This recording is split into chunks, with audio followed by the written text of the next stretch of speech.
Навошта ў 19 стагоддзі выклікалі прывідаў індейцаў? Тлумачэнне значна больш абсурднае, чым вам можа здавацца на першы погляд. Калі падчас спірытычных сеансаў 19 стагоддзя асоба паказвала ўсім навокал, як яна сядзіць за сталом і выклікае прывідаў і пачынае з гэтай зданню размаўляць, то вядома, гэта ў людзей выклікала пэўны скепсіс. Але для скептыкаў у іх быў сапраўдны козыр, а менавіта выклікаць здань карэннага амерыканца. І гэтая нібыта здань карэннага амерыканца размаўляла з людзьмі на сваёй роднай мове. То бок гэта літаральна нібыта ўваходзіла пэўная здань у залю і пачынала гаварыць да людзей на роднай мове карэнных амерыканцаў. Як гэта дадавала сапраўднасці?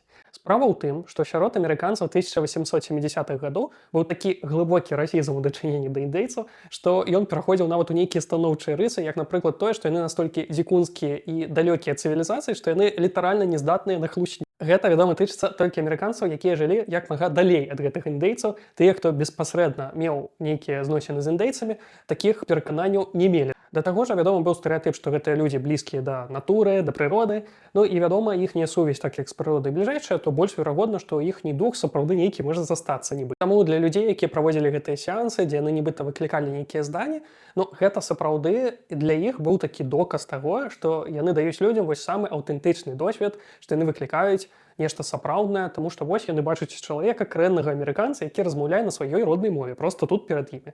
Акцёр гэта не можа быць, таму што карэнныя амерыканцы не могуць быць акторамі, яны не здольныя на хлусню.